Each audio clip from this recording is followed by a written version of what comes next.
What's going on, guys? BossOP6 here, back to another video, and today I'm here to do my AEW review, Blood and Guts edition. Little Caesars Arena in Detroit, Michigan. Oh boy, I certainly have thoughts on this show. What did you guys think about it? Let me know in the comment section below, because I'll tell you the main event, this really wasn't that memorable. Like, you could have just watched the main event and you literally wouldn't have been missing anything. There's a couple interesting ideas that were going through the show.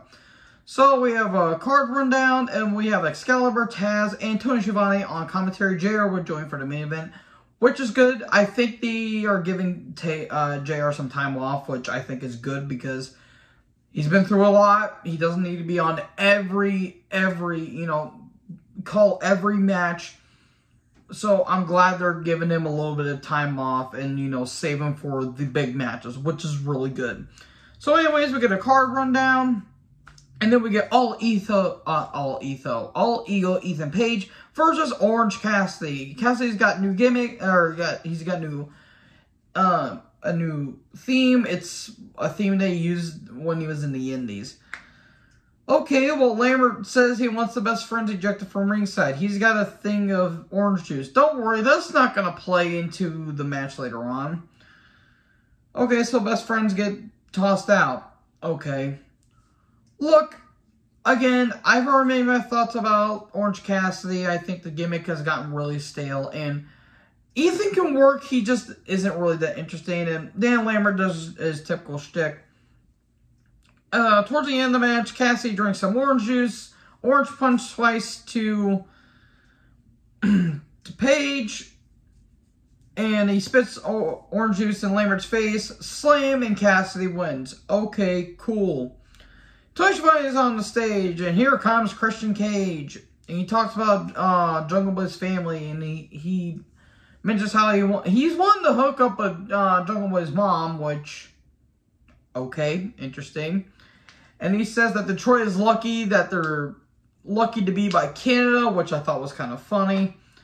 And he requested a match, but it's not going to be for him. It's going to be for this man. It's Lucha Soros. Lucha Soros shows up, and he's now going to be teaming with Christian Cage. Okay, bit odd, but I would actually like to see where this would go. And he's got new face paint. He's kind of got like some dark colors joining. Is he going to join House of Black? I feel like they're going to be going with that, because that's what they fucking need, a guy with a dinosaur mask. So Luchasaurus took on Serpentico. It was literally a squash, and Luchasaurus puts on a snare trap with a nerve hold, and there you go. Luchasaurus wins. Then Scorpio Sky, Wardlow, and Tony are backstage. It's a no hands-on thing, and okay, Sky said some things. He says, well, you took out 20 security guards, but last time we fought, I beat you. And it's going to be a street fight next week for the TNT title. Okay, Sky's going to get destroyed, isn't he? That's going to be kind of funny. Caster and Bowens and Gun Club come down. Caster does his typical shtick, and Bowens, being interject as all living hell. Danhausen shows up. He says, I got some friends and you might not like them. And it's FTR, 6-star FTR, the best tag team in the world. Not a tag team that's going to be mentioned here in a little bit. So it's Caster and the Guns versus FTR and Danhausen. Match was okay. I'm not a fan of the Danhausen gimmick. It's kind of too goofy for me, but if he's over as hell with the crowd, FTR are over as usual. Towards the end of the match, Danhausen, he gets a really big pop, and he goes for the GTS, but Billy distracts, and all of a sudden, Bowens gets in the ring. It was a swerve. He wasn't really hurt. Well, he actually is hurt, but he manages to walk. And it's like, Taz tried to make up for it. It was kind of funny. And he goes to hit Danhausen, but he hits Austin, and FTR kind of, isolate Bowens. And Danhausen gets the pin, 1, 2, 3. Okay. So there was a shove match between Austin and Bowens, and then Billy shoves Austin, and okay, are we getting this feud now? Is Billy going to be teaming with Max and Bowens? Okay, against his own two sons? Okay, I don't really get that. Lethal Dutt, the big tall motherfucker, aka Saddam Singh, they're backstage. They want Joe to sign a contract for a match at Death Before Dishonor. They keep talking about, oh, he never shows up for work and he's a Ring of Honor TV title. And I wrote to myself, am I supposed to care? Okay, it's going to be a match between Lethal and Joe at Death Before Dishonor. Cool. Don't really care. And Singh is there. Look, again, I'm willing to bet he's a nice guy, but this is not working. So anyways, Jade and the Baddies, a.k.a. Stokely Hathaway and Kiera Hogan, took on Layla Gray. Or Jade took on Layla Gray, who didn't get a TV entrance, which is a shame because Layla Gray, hot damn. For TBS title, this is how you should feature Jade. Literally, this is how you should feature her. Give her 2 minutes, let her opponent get in some offense on her, and then she eventually wins. Pump kick Jaded, 1, 2, 3, and Jade wins. Layla got on some offense, but Jade eventually won. And she says she's tired of the bitching and the moaning. And Hathaway talks about how she's a queen. He talks about, Statlander and Athena calling them lazy. And did I hear my name? Statlander and Athena come down. And Athena's about to hit the Eclipse. I don't know what they're calling it. I keep forgetting what they're calling the move. But all of a sudden, Gray attacks. What is this all about? She wants to join the Baddies, but Jade doesn't want her to. Okay, is Layla Gray going to have to prove that she wants to be in the Baddies? I mean, it's a way to, fill in the spot for Red Velvet because she's out with an injury, so... Anyways, the Bucks are in a hotel room, I think, and they talk about we're the best tag team in the world. And what fucking universe is the Bucks the best tag team in the world? That would either go to A, Guerrillas of Destiny, or B, 6-Star FTR. Thank you, goodbye. Or thank you, fuck you, bye, as Jim Cornette would say. And they talk about Yoshihashi and Hiroki Goto. They challenge them to a match on Rampage. Okay. JR joins commentary. Rampage rundown. They're going to have a Royal... it's a Royal Rampage match. I think that's what it is. It's either that or the Rampage Rumble. That sounds more efficient. I think it's called Royal Rampage. 20-man Battle Royal. Whoever wins gets to face Jon Moxley. #1 contenders match. Okay. Bucks take on Hiroki Goto and Yoshihashi. And... Nyla's going to be taking on Tony Storm, and I think there was another match that was going to be added. And then, we get a Blood and Guts lead up. Excalibur, Ruby Soho, Tony Schiavone, and Dean Malenko. They chime in. Okay, always good to see Dean Malenko. I really hope he's doing okay because I think he's still battling Parkinson's disease. But good for Malenko. I love Dean Malenko. He's one of the most underappreciated talents at the wrestling company. Jericho Appreciation Society, Matt Menard, Angel Apafo, not Angel Apafo. That would have been interesting to see Angel Apafo, but no. Angel Parker, Chris Jericho, Sammy Guevara, Jake Hager, where's the NyQuil? Just Daniel Garcia. Oh, Lord in heaven, this match. Versus Santana Ortiz, Kingston, and the Blackpool Combat Club, a.k.a. Claudio, Yuta, and Moxley. Okay, I'm going to preference this by saying this match was not bad at first. This was a clusterfuck. This was a mess. An absolute mess.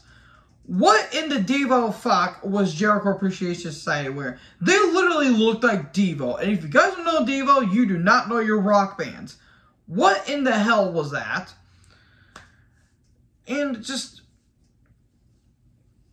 And Santana has a barbed wire baseball bat because why wouldn't you? Ringo joins commentary.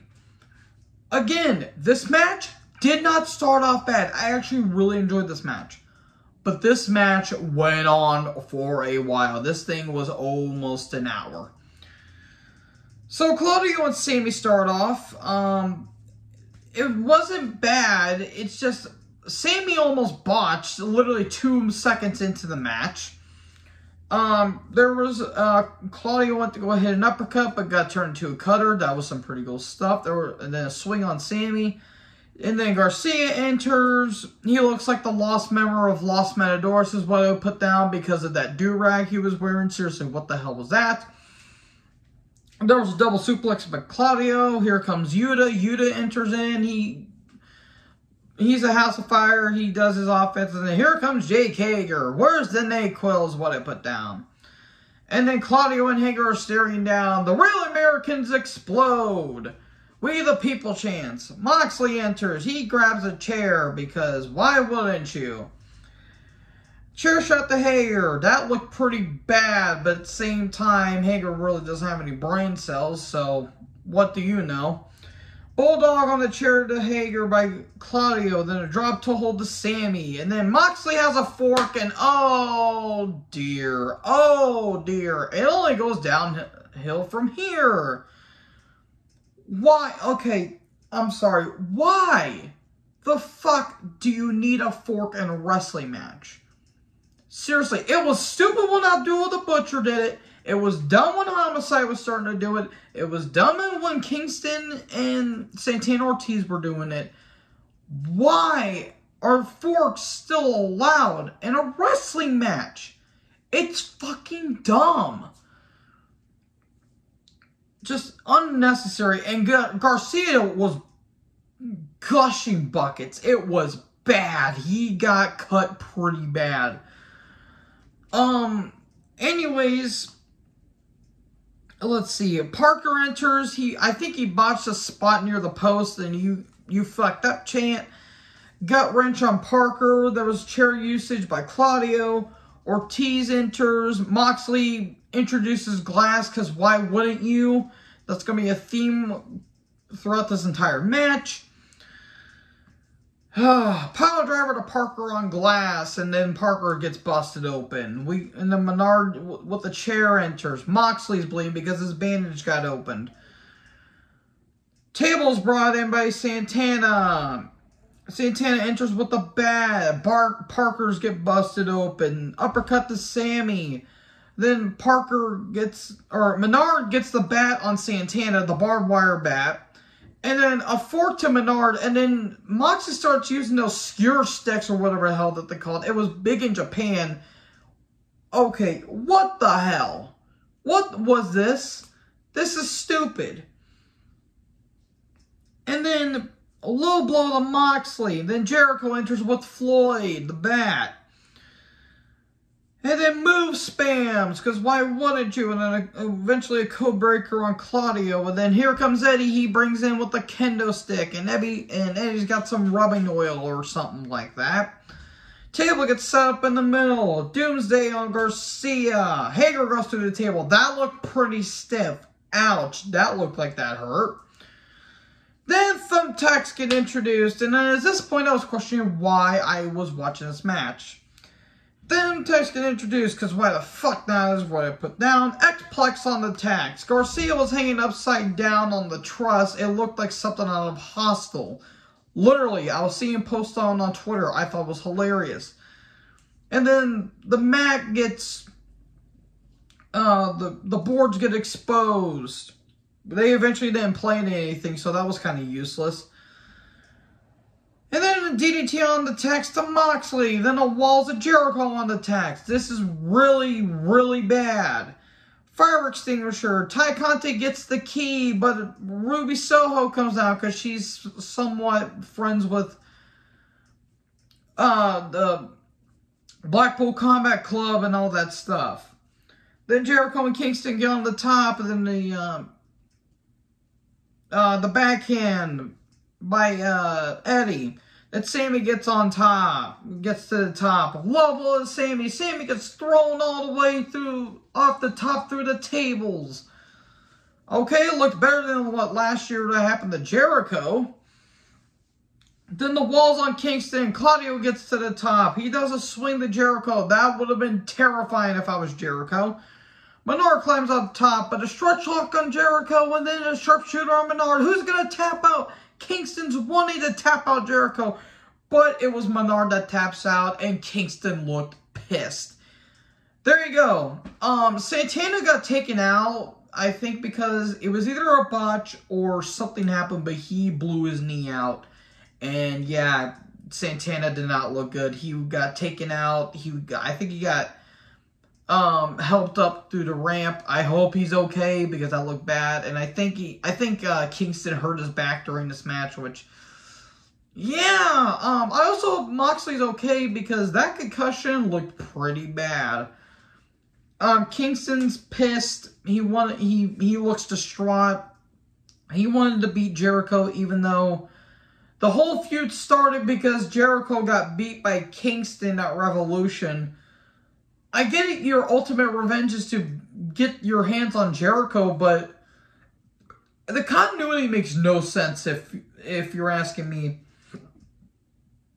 And Jericho called Claudio Cesaro, which I thought was funny, but JR didn't give a shit. He was kind of taking the piss out of this match, and who can blame him? So yeah, it was better than last year's, but it was still a fucking mess. It was a mess of a match. It wasn't the worst War Games match I've seen, War Games style match, but it was still dumb. I'm sorry.